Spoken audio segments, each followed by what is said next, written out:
মই মানে ৰাইজৰ দলৰ তৰফৰ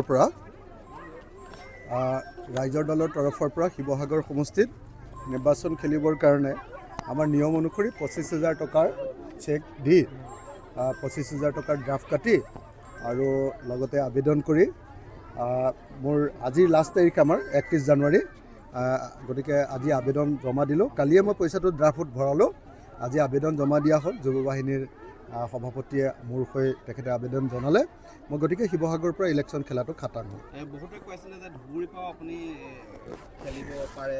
মানে মই শিৱসাগৰৰ এজন গৰ্বিত MLA।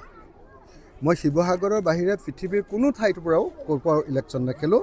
শিৱসাগৰতে খেলিম আৰু শিৱসাগৰতে জিকিম।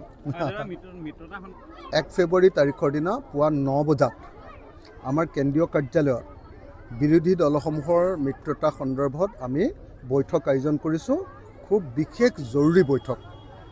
এই বৈঠকতে কাইলৈ সিদ্ধান্ত গ্ৰহণ কৰা হ'ব যে মিত্ৰতা সন্দৰ্ভত কি সিদ্ধান্ত হ'ব। কাৰণ মিত্ৰতা সন্দৰ্ভত আমি যি ধৰণৰ সঁহাৰি কংগ্ৰেছ দলৰ পৰা আশা কৰি আছিলোঁ, সেই ধৰণৰ সঁহাৰি, সেই ধৰণৰ গুৰুত্ব, সেই ধৰণৰ সন্মান আমি এতিয়ালৈকে লাভ কৰা নাই। গতিকে আমি কাইলৈ ৰাতিপুৱা 9 বজাৰ পৰা আমি বিশেষ আমি আহ্বান কৰিছোঁ। অলপ পিছত যাব না প্লিজ।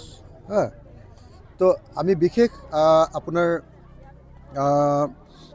বিশেষ কাৰ্যনিৰ্বাহক বৈঠক আয়োজন কৰিছোঁ। আৰু বিশেষ কাৰ্যনিৰ্বাহক বৈঠকত এতিয়া চেল্ফি নামাৰিব না প্লিজ।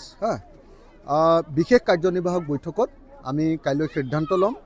কাইলৈ কাৰ্যনিৰ্বাহকে যি সিদ্ধান্ত লয় সেইটোৱে চূড়ান্ত আৰু কাইলৈ কাৰ্যনিৰ্বাহকতে আচলতে আমাৰ বিৰোধী দল কংগ্ৰেছৰ সৈতে বা বিৰোধী ঐক্যমঞ্চৰ সৈতে আমাৰ যিটো মিত্ৰতা সেই সন্দৰ্ভত চূড়ান্ত সিদ্ধান্ত ল'বৰ কাৰণে কাইলৈ আমি একযোগিতা আয়োজন কৰিছোঁ। কাৰ্যালয়ত গুৱাহাটীৰ কেন্দ্ৰীয় কাৰ্যালয়ত ৰাইজৰ দলৰ ৰাতিপুৱা 9টা বজাৰ পৰা হ'ব। 2টা বজাত সংবাদমেল আয়োজন কৰি আমি আপোনালোকক আমাৰ চূড়ান্ত খবৰটো জনাই দিম।